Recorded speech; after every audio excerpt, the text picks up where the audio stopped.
बात। अब आप रिश्तेदारी निभाते हैं, जोड़ते हैं, सिला रहमी करते हैं, रिश्तों को बाकी रखते हैं, क्या फ़ायदा होता है?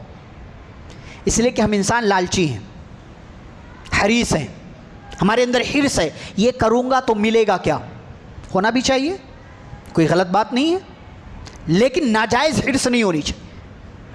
तो आप रिश्तेदारी जब निभाएंगे मिलेगा क्या?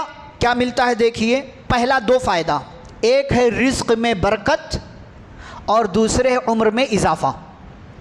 इंसान को दो चीज़ें चाहिए, एक माल रोज़ी और दूसरा मरना नहीं चाहता, मरना नहीं चाहता, इसे लंबी उम्र चाहिए। क्या करना चाहिए फिर? रिश्तेदारी जोड़ना चाहिए।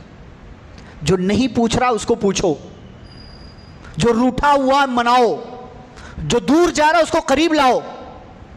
रिज़्क़ में बरकत होगी, उम्र में इजाफा होगा। हदीस सुनिए, मन अहब्ब अन युबसत लहू फी रिज़्क़िही व अन युनसा लहू फी असरिही फल्यसिल रहिमा। जिसे ये बात अच्छी लगती हो कि उसकी रोज़ी कुशादा कर दी जाए, फैला दी जाए, बढ़ा दी जाए, यहाँ से भी आए, यहाँ से भी आए, यहाँ से भी आए, यहाँ से भी आए, जिसे ये बात अच्छी लगती हो, वह अन युनसा लहू फी असरिही, और जिसे ये बात पसंद हो कि उसकी उम्र बढ़ा दी जाए, क्या करना चाहिए उसको? फल्यसिल रहिमा, उसे रिश्तों को जोड़ना चाहिए।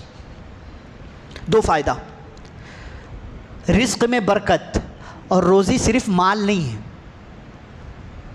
हमें क्या लगता है रोज़ी का नाम सिर्फ माल, माल सिर्फ रोज़ी नहीं है, रोज़ी सेहत भी है, रोज़ी औलाद भी है, रोज़ी माँ बाप का साया आपके ऊपर बाकी रहना भी है, रोज़ी आपका गुमराह ना होना भी है, रोज़ी आपका नमाजों की पाबंदी करना भी है, रोज़ी आपका जायज़ तरीके से माल कमाना भी है। तो ये सब चाहिए, और साथ साथ में उम्र बढ़ा दी जाए। अब उम्र बढ़ा दी जाएगा क्या मतलब है? शारहीन ने लिखा, इसका दो मतलब हो सकता है। एक मतलब तो ये कि वाकई उसकी उम्र बढ़ा दी जाएगी, उसकी तकदीर में लिखा हुआ था कि ये 70 साल जिएगा, लेकिन अगर ये रिश्ते को जोड़ेगा तो इसकी उम्र बढ़ाकर 75 कर दी जाएगी, वाकई उम्र बढ़ा दी जाती। या इसका एक दूसरा माना यह है कि जो काम बंदा 80 साल की उम्र में कर सकता था वो 70 ही में वफात पा जाएगा, लेकिन रिश्तेदारी जोड़ने की वजह से जो काम 80 की उम्र में कर सकता था वो 70 की उम्र में करके चला जाएगा। यह है उम्र में